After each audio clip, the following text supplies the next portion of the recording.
All right, good evening, ladies and gentlemen, and welcome to Breaking the Chain. Tonight, we have a very special guest from the Aircraft Owners and Pilots Association. My name is Jeremy Walters. This is an all-American aviation YouTube event. I'm an ATP, Master CFI, major in the United States Army Reserves, and an aviation content creator. I love to teach, I love to inspire, and I love to make a difference in people's lives. This is a picture of me back whenever I was in the military flying the 864s and just me going out having a blast out on the lake in the float plane. I couldn't do any of the things that I do in my life without the loving support of my family. There's my wife, Talia, and our 5 children with my little Luscombe 8E. I'm assisted tonight. Paul, as I mentioned before, has taken the night off, and I'm assisted tonight by my good friend, Wade Shoup. Wade is an instrument-rated private pilot. He owns a beautiful Mooney named Elaine, and he's a former flight school owner.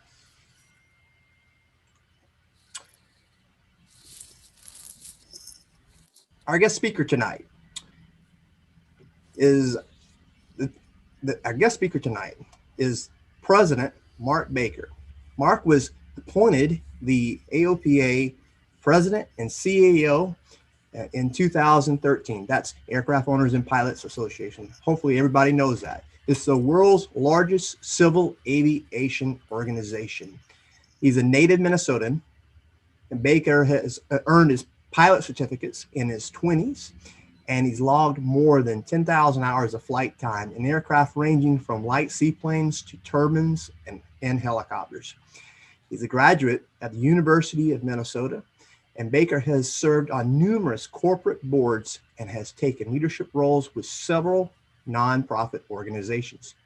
Before his appointment to AOPA, Baker served in numerous senior executive roles, including the CEO of Orchard Supply Hardware Store Corporations, which is a leading retailer of home improvement and gardening products. Baker also served in the senior executive roles at Scott's Miracle-Gro Company, Gander Mountain Company, and the Home Depot. Earlier in his career, he also worked for Homebase, Scotty Home Improvement Centers, and Knox Hardware and Lumber. In conjunction with his role as the president of CEO of AOPA, Baker is the chairman of AOPA's Political Action Committee, the chief executive officer for the AOPA Foundation, president of the International Council of Aircraft Owner and Pilots Association, representing pilots in 81 countries, and is the publisher of AOPA Pilot, which is the largest and most influential aviation publication. Tonight, ladies and gentlemen, it is my distinguished honor to introduce President Mark Baker. Mark, welcome to our program. It's great to have you. Thanks, Jeremy, and thanks, Wade, for the opportunity to speak to people that care about aviation and engage about the things that are currently going on in aviation. So I've got a couple of comments I'll start with, but I'm really interested in hearing from the folks out there about what's on their minds and the good things that you're doing with to try and remind people how to break that chain of accidents. But let me talk about some good things that are going on in aviation first and some challenges that remain ahead. You know, a lot of people would think that GA, and as it has happened in some other countries like the UK, they've completely shut down general aviation, any kind of form of transport. But in this country, you know, it's not unusual, and we look at it every day, that there are 30 or 40% more GA flights on any given day than there were a year ago. It's pretty amazing that there's more flights like that. And one of the interesting statistics that I shared with the FAA, because we also look at FlightAware, and it's not pretty typical. There's more 172s in the air in any one given hour than there is 737s in this country. Both of them, they're top performers in their things. And as you know, you're flight instructor, Jeremy, that the flight schools, about 60% of them are reporting to us that their business is up way up over last year at this point in time. So it's really interesting to see that this industry, which employs over 270,000 workers around the country and makes a contribution to our DNA and gross national product, over $250 billion, is doing well. And I do feel badly, as we talked earlier, about certain sectors that we know of people that are really hurt, whether they're the restaurant industry, some of those in the airline industry and travel industry, and that have been really negatively affected in a very significant way on this pandemic. But general aviation is one of those bright spots. And in some cases, because we've helped with relief efforts, moving product around the country. In some cases, the privacy of having your own aircraft is something that people value and have decided to do more of. But they're also doing more of it safer. As we continue to have, and I was really worried about looking at the holidays and how people took time off to, not fly, and yet what the safety things are going to be. And we finished the end of the federal year, which ends in October, in another consistently lower, half or twice as safe, if you want to look at it that way, as it was 20 years ago. Still too many. And yet, we just finished the last quarter here with the best quarterly results that I've ever seen over a Christmas holiday quarter. We've got lots of people feel pressured to fly in certain timelines, weather issues, and in some cases, a very busy airspace. Florida air traffic was up 200% in general aviation traffic over the holidays, and people come into the peninsula and did it safer. So, I think part of it's what you do with the FAST team, all of us taking those times to have conversations, our ASI videos, which are free and I think emotionally impactful. Were viewed over 12 million times in 2020. And it's helpful to work together to remind people about what that's all about. So, the DNA for safety was built into AOPA since 1939. One of the 4 reasons that AOPA existed was safety. Going back to 1939, there were about 12,000 private aircraft in this country. About 3,000 of them were being wrecked annually from a safety perspective. Not a particularly safe environment, and that Barnstorming era would have really restricted people's ability to fly had we not come together as a community and address that. So it's interesting, and I think that's one of the reasons why we're seeing this uptick in general aviation and this use of these 5,000 local airports that the airlines access, less than 500 of them. People can get from point A to point B. The airlines still have a great value, by the way. I think the airlines, from a cost, safety, and ability to get from place to place, is still a great value. But sometimes when they no longer go there, there's another 100 cities you can't go to on the airlines right now because they can't afford to make the flight.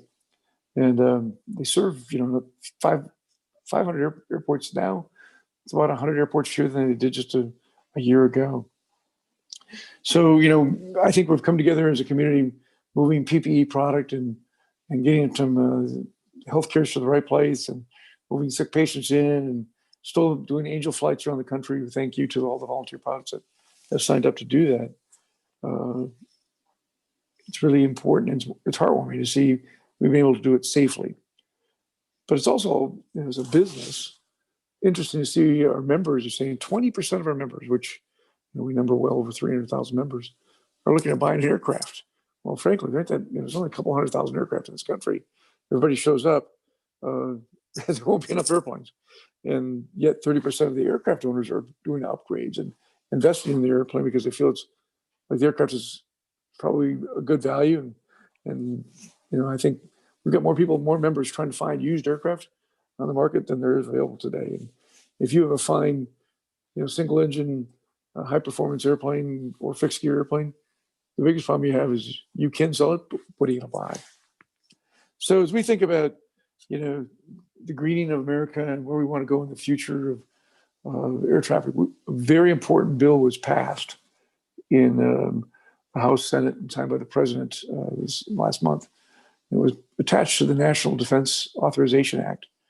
We worked very quietly but very diligently alone at AOPA to get this. So think about our airspace in this country, about 25% of it that is special use, MOAs, restricted areas, prohibited areas, you can take the list.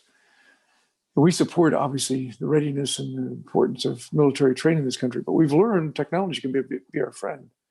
Much like you see a presidential TFR that gets turned on and turned off.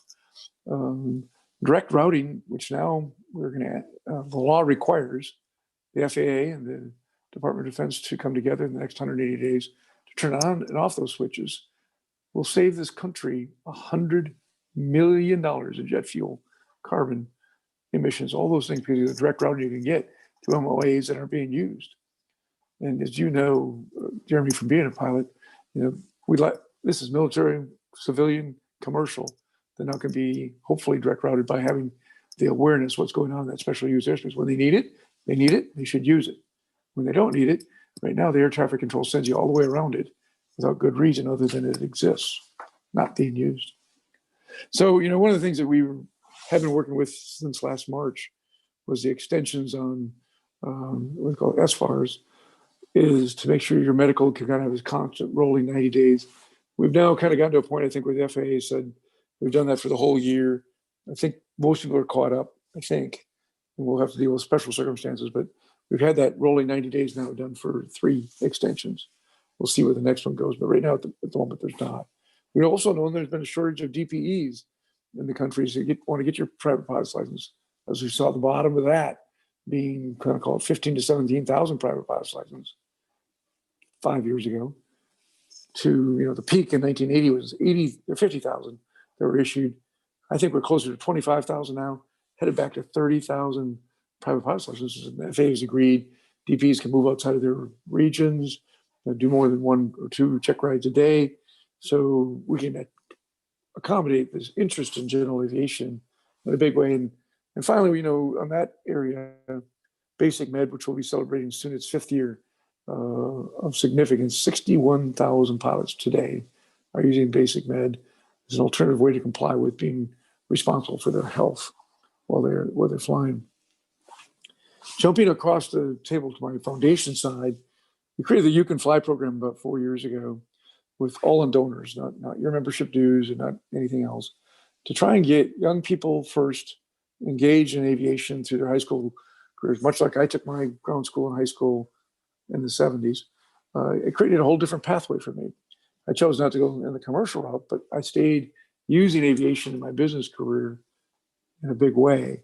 And that free STEM education, which has been funded by donors to AOPA, has today got over 8,000 kids that have voluntarily signed up to take these tough classes from 9th grade through the 12th class in 450 classrooms. And what's really cool about it to me is 37% of these kids that have signed up for these tough classes are under represented ethnic groups, and 25% of them are young women. So they're getting exposure to aviation because our donors to the AOPA that have cared about, let's get more people involved that can do this. Give them the heart, give them the dream, show them how the pathways, all the different careers, from military to fighting forest fires to being a pilot for the airlines or general aviation pilot, just moving your family around, are all available to them if you have perseverance. It's really kind of fun to see that. And we have formed over 160 new flying clubs, which are a low-cost way to do access aviation. Got 8,000 rusty pilots come back in, take our classes. So we're really proud of the way we've been able to turn that tide and getting more people flying. One of the ways I look at these numbers, we bottomed out about 4 or 5 years ago with about 570,000 active pilots as measured by some form of medical. Today, we're back over 670,000. The peak, an all-time peak, was 800,000 in 1980. So the numbers are getting better, and I think we feel it's in the right direction. And there'll be more greening opportunities. I think eVTOLs and the way we're working with using these urban airports to be shared with fixed-wing airplanes and future bases for whomever wants to use those is pretty darn exciting. And new propulsion systems that are going to be available to us, whether it be hybrid or pure electric, it's all coming. Electric training airplanes, I think, are going to be a great answer. And yet, I say very close to the Piston Aviation Fuel Initiative, which I think is now seemingly we have a couple of real alternative fuels that are drop-in, reasonable costs to get rid of that 4-letter word called lead. I think it'd be a little cynical for a minute. Lead is an issue from perception and maybe a reality, but reality is probably not as significant as a perception, which makes it a reality, however. We need to find the alternative fuel. And I'm interested in growing aviation. I participate heavily in aviation. I own a few airplanes myself. And this organization has allowed me to take my passion and drive results for our members that are meaningful to me and a whole bunch of fun. Back to you. Well, very great, a very good intro, sir. And again, welcome to the program. So the first question I'm going to ask you is kind of a personal pilot question. It's something I always ask all my guests, and that is, what is President Baker's definition of a professional pilot? I have a little edge to me around that. So 25 years ago, I was lucky enough to move up from Barron's and King Airs and buy a citation for myself. And I went to school to get my single pilot type rating. And at that particular school, they were really excited to give owner operators a type rating because I wasn't, quote unquote, a professional pilot. No, I had to take the same training, had to pass the same standards, and it was my butt on the line and my money on the line. So I think of professional pilots that take flying seriously and do it with the curiosity of gaining as much information as they can to create a safe flight is a professional pilot, not just being paid for that flight by the King Air. And I think a big percentage actually do. Cool. So a couple of questions that we've gotten in here, and I'm going to kind of try to keep the questions kind of centered on topics, and then we'll move to the next topic. One of the ones that we got is basically, what are some things that we haven't tried yet to increase the pilot population? Well, we've been trying a lot of things, and I think there's a couple of factors, and we've studied it and researched it, and the things that people kind of default to, which is it costs too much. While it's true, costs are high, but they were high relative to the 20s, 30s, 50s, 60s, 70s, 80s. Maybe a little higher today, maybe not. There are a lot of people that make $60,000, $70,000 a year in this country today. If you really wanted to join a flying club for a couple $3,000, you could do that. You could partner with a person to buy an airplane. Frankly, I'm a big fan of the Cessna 152. You can buy for $25,000. It's cheaper than your car. Sometimes it's the awareness of the cost. Sometimes it's the frustration of the cost. And the insurance costs, which we'll talk, I'm sure, about at some point in time, are high and not going in the right direction. And I've got some things that we're working hard on that. But I think, telling people that if you really want to, there is a way. And some cases, it means being a flight instructor and getting paid to fly and finding ways to get through that. There's scholarships and all the other things out there. But I think it takes more than anything. It takes tenacity. The number one reason we found why people were quitting flying, committed to flying. Remember, about 70% of the people that start flying don't finish, which is, to me, the biggest problem, was the flight school didn't have an airplane at that time when they were available. The flight instructor wasn't available at that time. The plane was broke down. Nobody called me back. Those are the next 4, 5, and 6 reasons why people drop out. So they've already decided they like the idea of flying. They've already started flying, and they didn't finish flying. To me, I want to fix the sieve that we leaked from first. One of the initiatives within You Can Fly is how do we share best practices? Why do some flight schools, graduate 60, 70% of the people? Why do some flight schools lose 60 or 7%? And that's a really important opportunity. Okay. So we had another question to ask you about scholarship money that's available for schools, teachers, and students.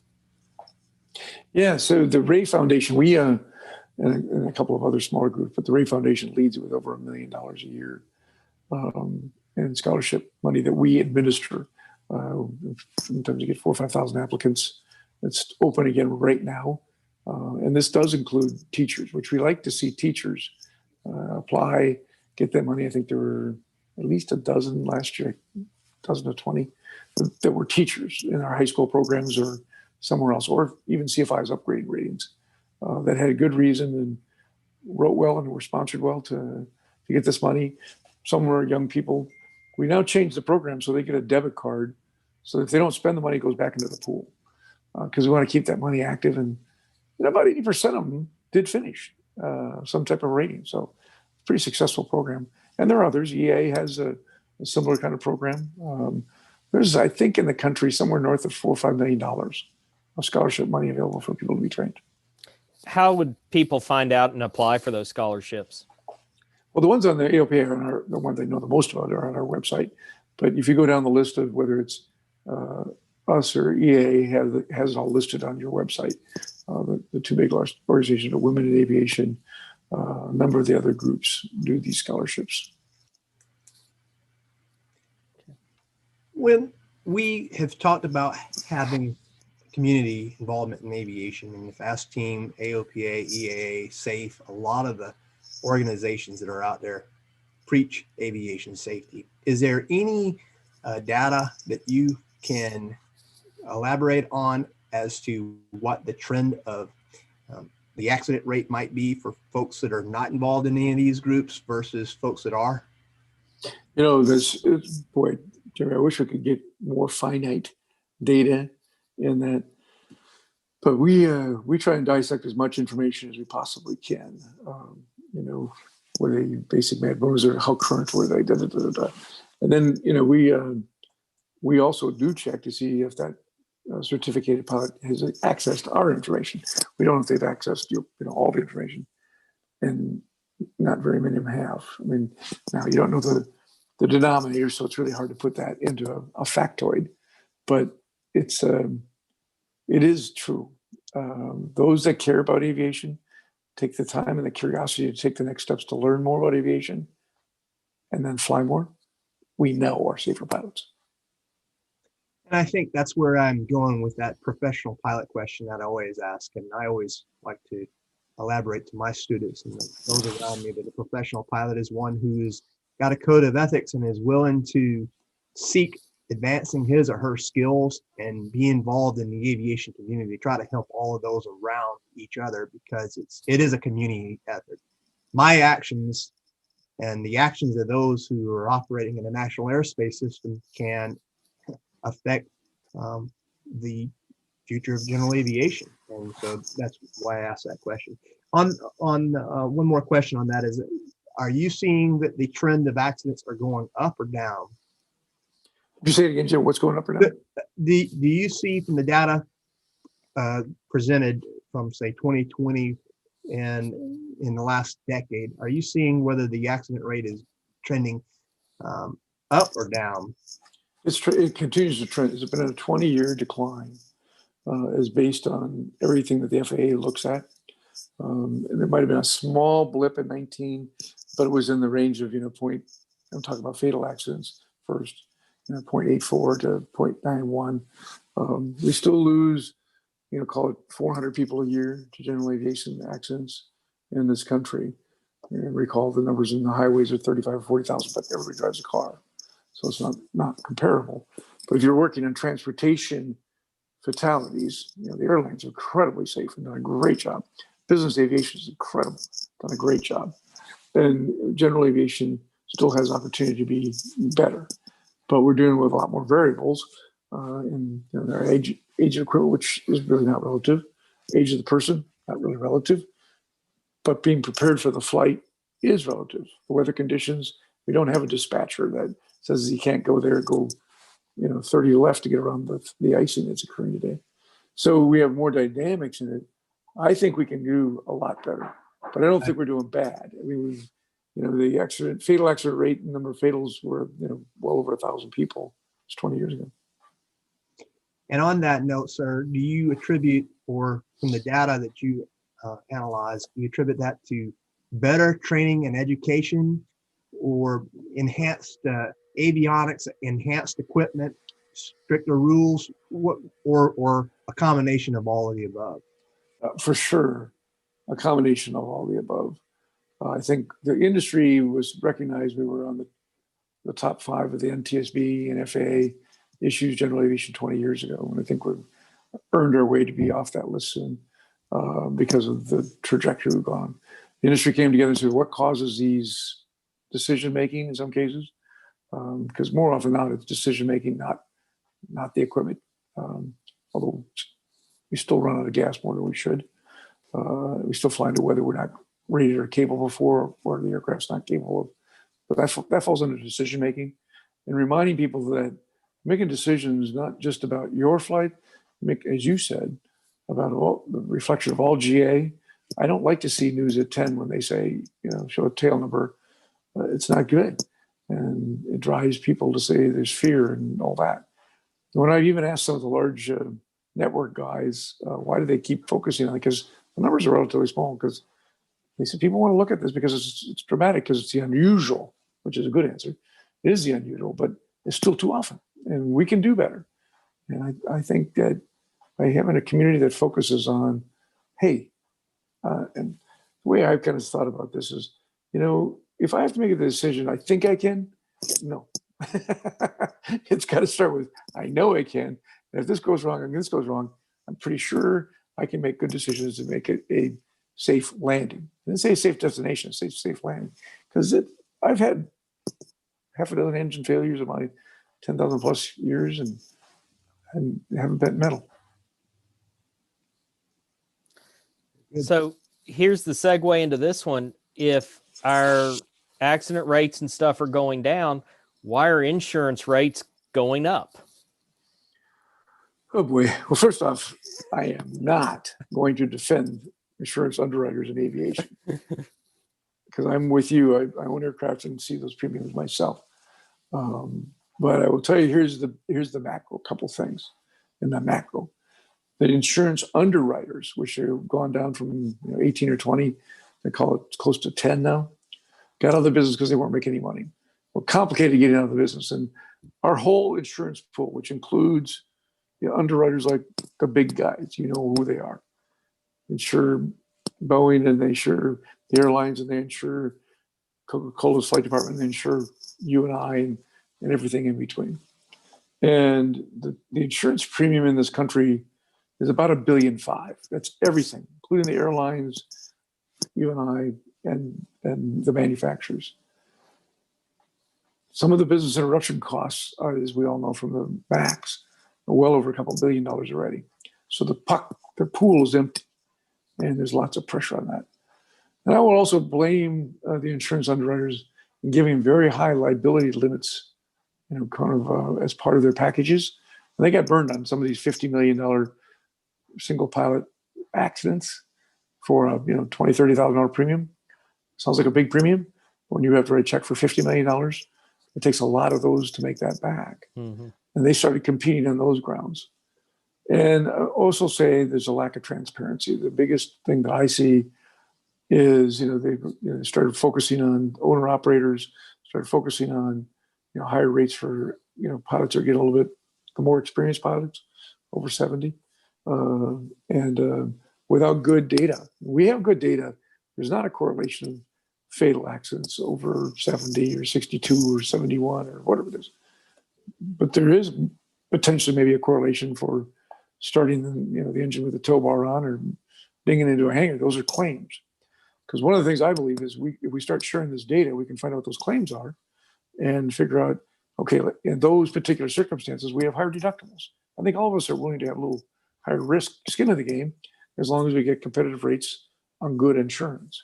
And if the claims in these sectors are this high with this kind of background, insurance has always been a discriminatory business. I mean, if you look at, I've had a 16-year-old son once and turned him loose with the Jeep. That wasn't a good idea. It cost a lot of money. Older people pay a little more insurance generally too, but it's available. In some cases, we found places of insurance unavailable. And there are a couple other dynamics going on play in the insurance business. And if any of you have tried to restore a wing on a Cessna of any type, and you try to buy one from the factory, we've seen those prices not double and triple, but 10 times what they were 20 years ago if you have to do a big repair or tear down an engine. Again, the last guys I'm in this room I'm trying to defend is insurance underwriters. But at the end of the day, it's a business. The business has to be a return on their money. If we give them a return on their money, then there'll be more people to compete. We'll have the ability to get better rates. So we've got to figure out how to help them have lower claims, so we can have better insurance at lower rates, and that's what we're working on. Another insurance question, and that is there are some out there that elect only to have liability to self-insure, and there are some who, like myself, I have liability insurance, and I have aircraft hull damage with a deductible and everything. Can you tie having various types of insurance policies in place to aviation safety? In other words, is there any data to show that I'm going to make a decision when I have an emergency based off of whether I have hull damage or not on an aircraft? Well, I think the numbers are, I might be wrong by some magnitude here, but there's roughly about half the states that require insurances. Insurance is done at a state level, whether there's a requirement to have insurance or not. If your aircraft is registered in that state, you must have insurance. Some states have a way you can buy a bond for a pretty small amount and get your liability covered. And some states have no regulation as it relates to aviation insurance, which makes our job a little bit more difficult because this is not a national issue, nor do we want to enforce mandates about insurance and what that means. And I don't know, Jeremy, that I could have anything more than anecdotal information about people that, it'd be sometimes smarter to leave losing an engine on a twin engine aircraft, leave the gear up and bring it in and total it versus you bring it back in, the engine's your money versus insurance money. Right. But I think people make good safety decisions first, or should. And I think they largely do. And insurance is a secondary factor to most of us.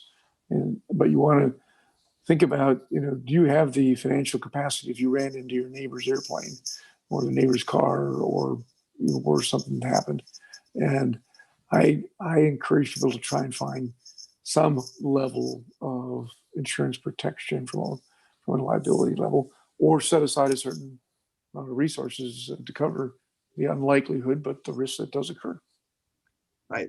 And the reason why I'm bringing that up is because one of the things that I always like to express to my students and anyone I fly with is if the aircraft breaks its contract with you, your number one priority is your survival. If you can treat the aircraft well and save the airplane, good, but don't make a poor decision like a friend of mine did, God bless his soul, and try to save the airplane and then end up killing yourself making a poor decision. A 180-degree turn at 200 feet on takeoff because he didn't want to go into the woods and lost the airplane and him. So that's the argument I always say is if the airplane breaks its contract with you, it belongs to the insurance company, and you just worry about saving yourself. Cool.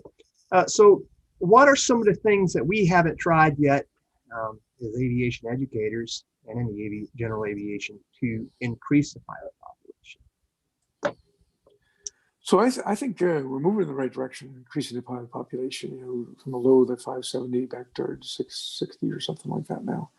But, we've got to do it. I think flying clubs are still a really important part of having a low-cost alternative, 6, 8, 10 people sharing an aircraft or 2 aircrafts with 20 people, whatever the numbers are,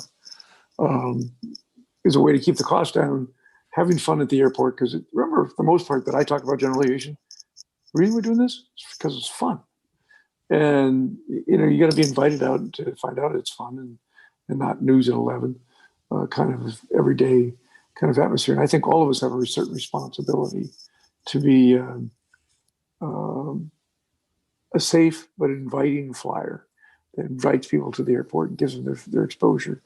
I think we went tremendously backwards at many of our GA airports after 9/11 with the 12-foot fences that went up around and no trespassing, because this is still a public park at the end of the day.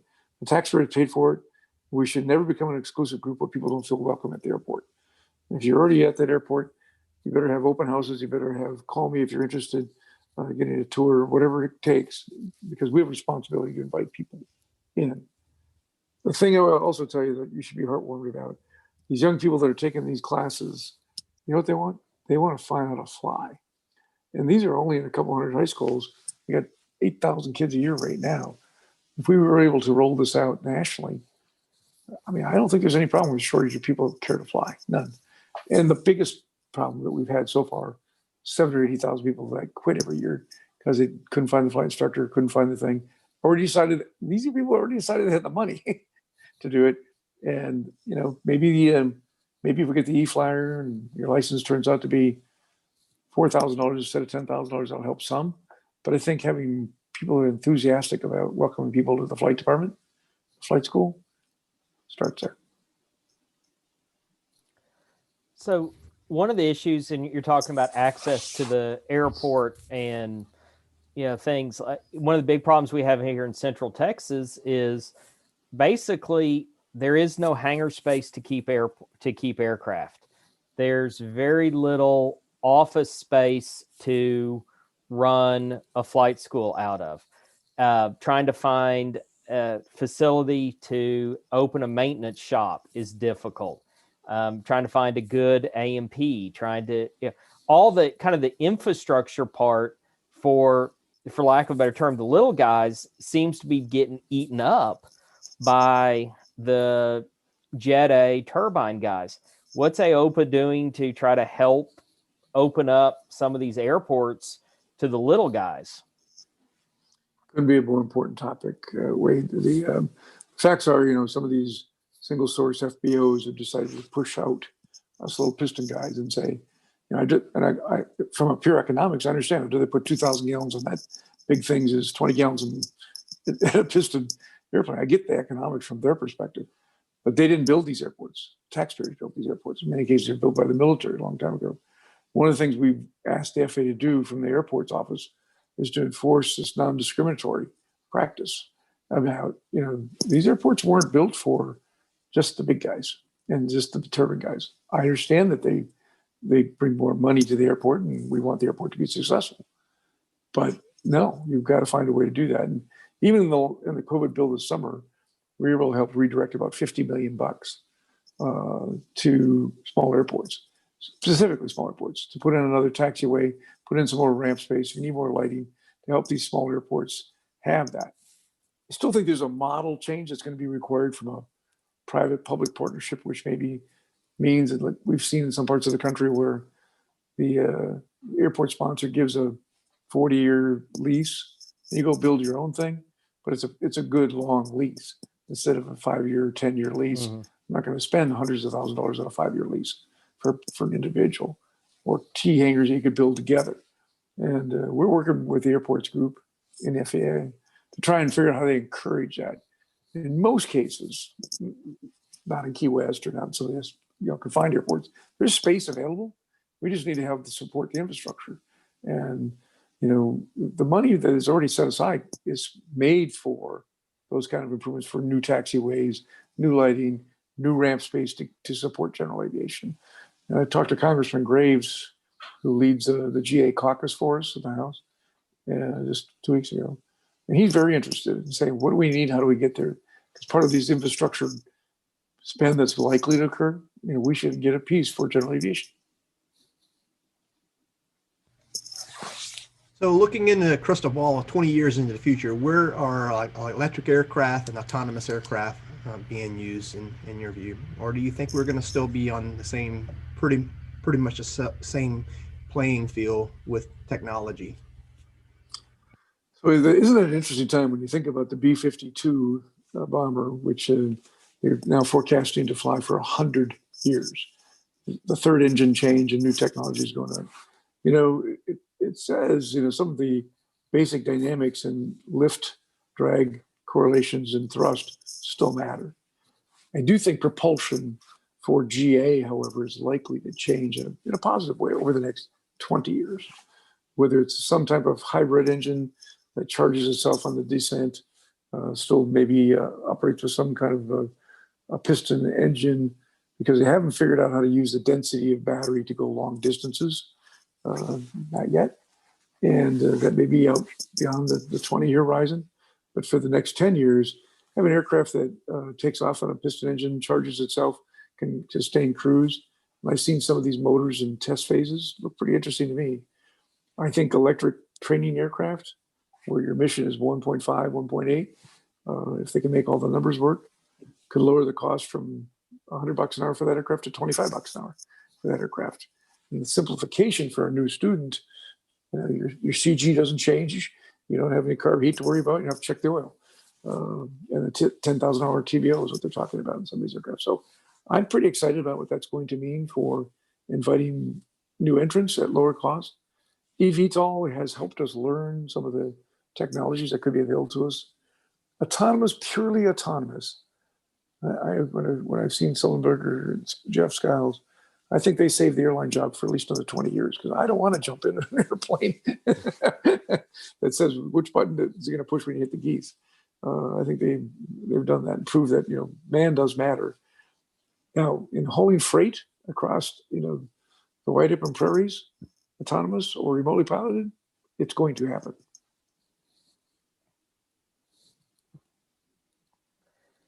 So here's a great question. It's worded absolutely awesome. Why can't we stop flying VFR into IMC? Well, because we have this thing called freedoms in this country. And Bruce Landsberg, who used to run our safety group, and now Richard McSpadden, said, we haven't found a law that can outlaw stupid yet.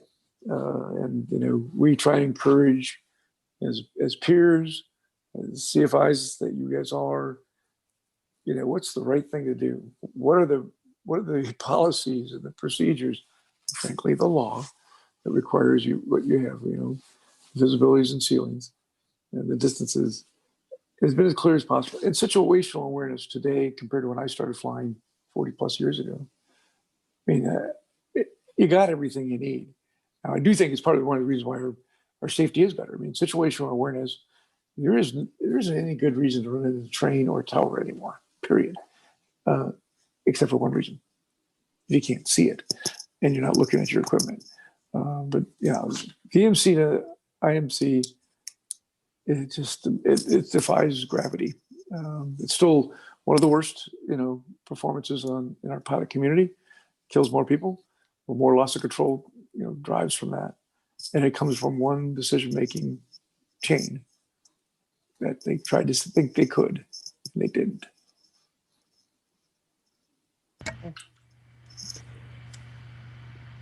If you could change or adjust any regulations or have any influence on any regulations right now, what would you change for the better of the aviation community? That's a really interesting one. So I think, when I first took on this job 7 years ago, we worked on the basic med. We got a law changed. So you can now comply and work with your doctor to fly privately under 6,000 pounds, 250 knots, day, VFR, night, IFR, both, up to 5 passengers. That was a big win to help simplify people that were stuck in the SI world, special issues. Where at the end of the day, if you spend enough time, spend enough money, 99% of them got approved anyway. Approved logic will go through. I think, honestly, this ability to navigate MOAs when they're on will go around. When they're off, they go through, is a really big deal. There's safety enhancements there because people are making decisions to go around. Maybe the weather wasn't so good. Maybe there's mountains issues there. And all the traffic is going around the corners of those special use airspace. So I think that was a really significantly big opportunity to be safer and better. As we look forward about what are the things that are really important to help the community, it's simplifying these rules on aircraft that Mosaic is a big part of this. Modernization, I can't even remember what it stands for, but we're wearing out some of our airplanes, taking them apart and inspecting everything. The parts are very expensive. We need to get these PMAs so parts manufacturers can make us parts to support these airplanes. We've got so many different rules on, what goes on in an airplane, who has to inspect it, what it has to look like for non-commercial purposes. So for perfectly private flying, how do we maintain these airplanes for another 20, 30 years like the B-52? And I think we certainly can. And I've flown. One of the things I was kind of celebrating myself over the Christmas holiday.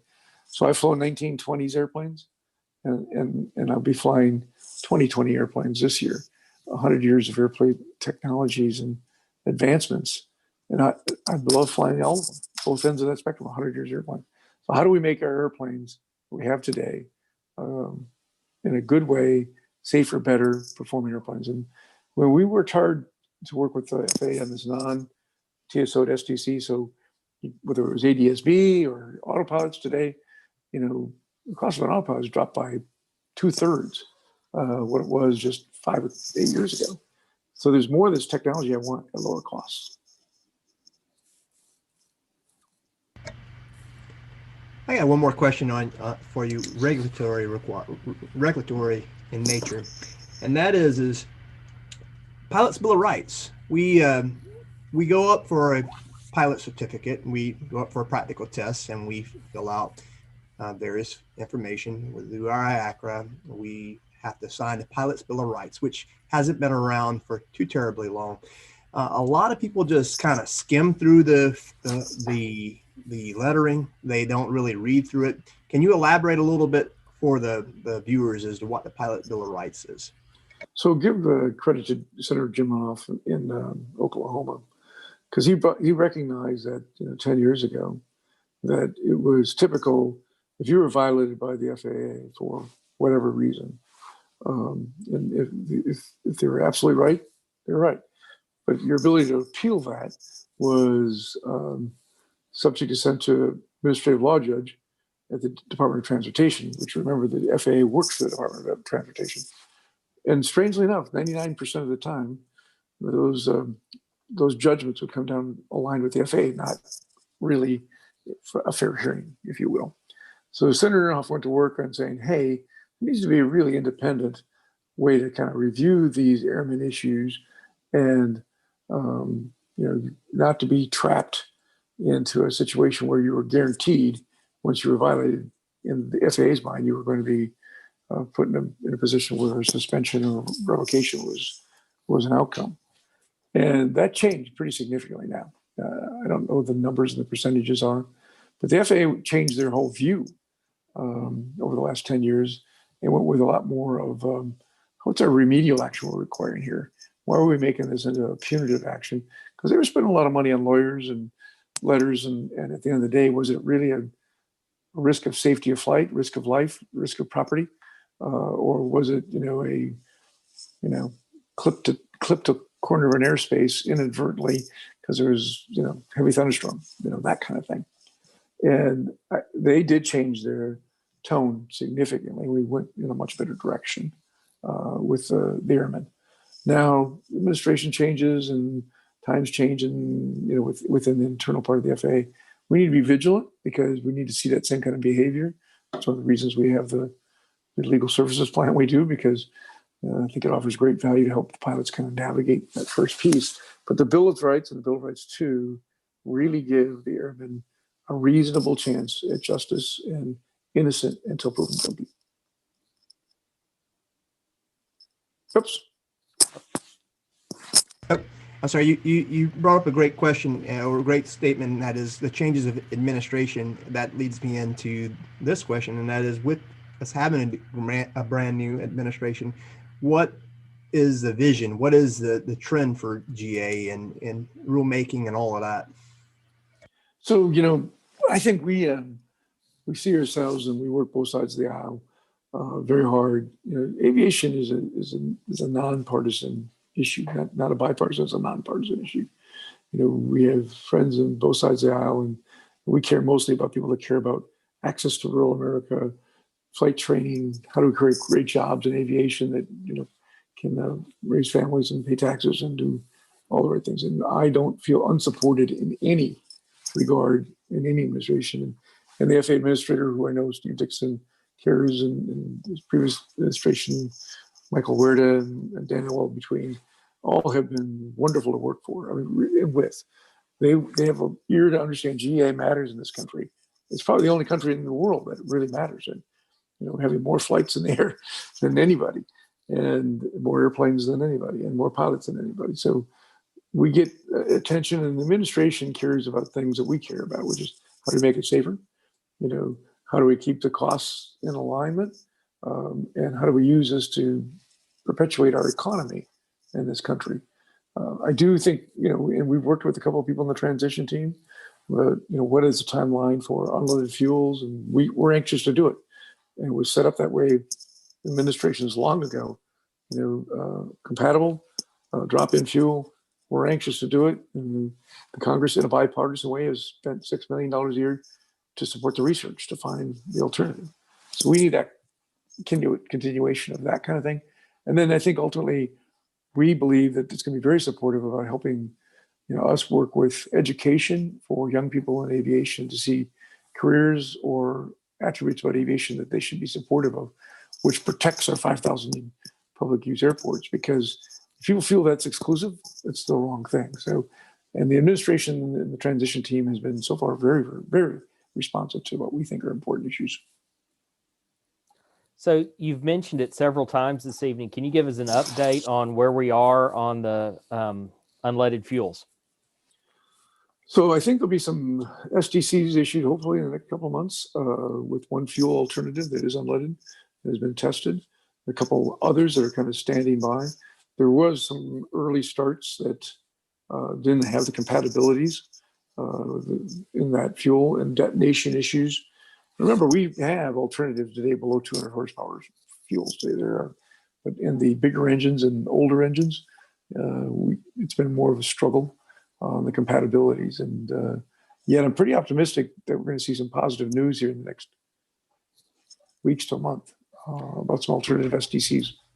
So with the new fuels coming online, is there any discussion with the FAA through the airports grants programs or anything like that to help facilitate the infrastructure for the new fueling? Well, one of the things that the new fuel is required to do would be drop into your fuel tank, drop into the tanks that exist at the airports. One of the challenges has always been for airports is the size of the volume. And so having two alternative fuels is hard. As you know, we've seen very small distribution of auto fuel and somewhat better fuel of some of the fuels that are Swift fuels and others that have been allowed to have two tanks. But we have to be conscious that, that most airports can't support big infrastructure for a lot of tanks. Some can, but I think there is a conversation to be had once the fuel gets approved, saying to get people's confidence up in this fuel, should we keep both of them going for a while? There's like Swift fuel and that, do they have the same shelf life as Avgas does? As I understand it, they do. I put Swift fuel in my Super Cub myself and run it, and it seems very appropriate for, again, capped at, I don't know, 180 horsepower or 200 horsepower, somewhere in there and below. Okay. Jeremy? With an aging pilot population, what is AOPA doing to expand basic man, and should we all be on it and have both third-class medical and basic med? So it's a great question. The first thing and most important thing, and that is when I stand in front of my father or others, he's in the mid-80s, you have to take care of your health first. And I will tell you, the evidence shows that the third-class medical is a predictor of your health tomorrow, a week, or 2 years from now ain't that good. So your ability to test and define your health and your risk analysis of how well you're feeling and doing is still the number one thing that you can do to make sure you're flying when you're capable for whatever reason, bad, cold, or beyond.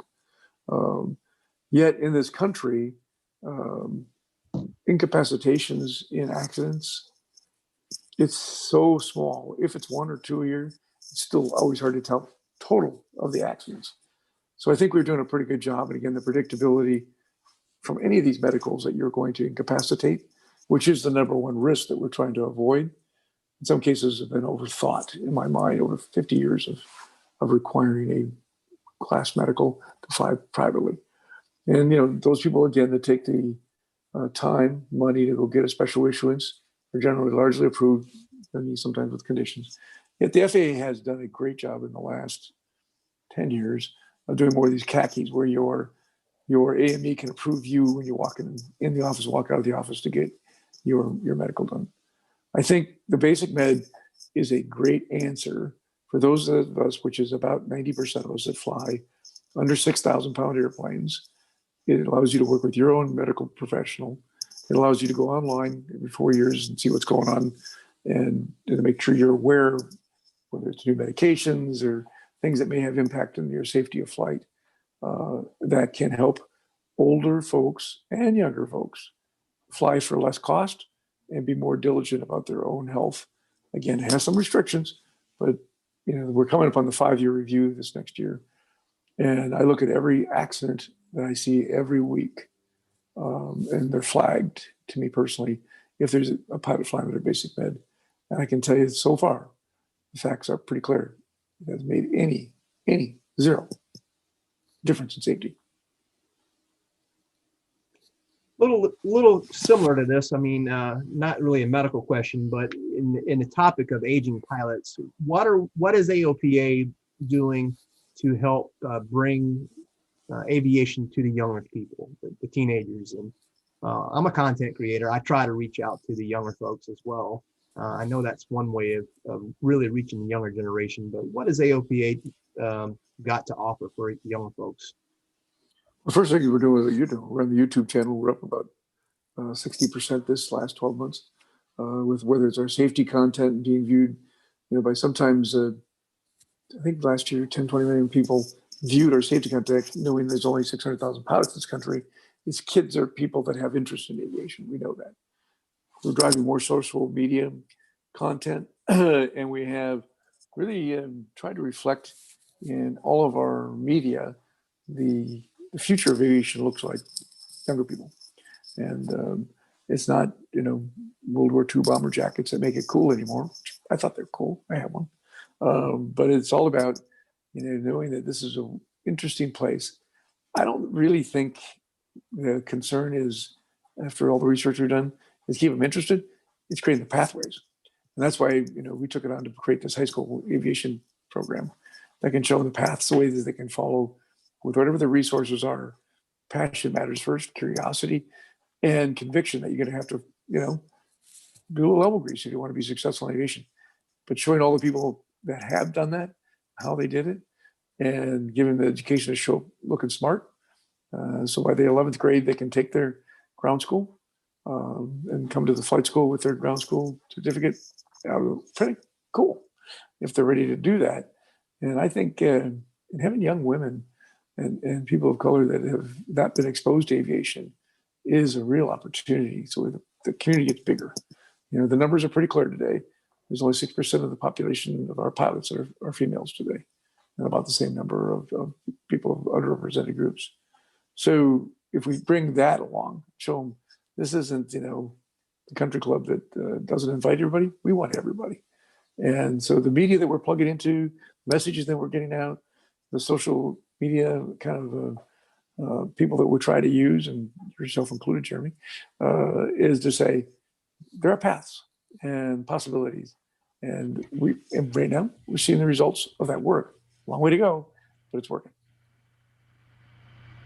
So back to the medical stuff real fast.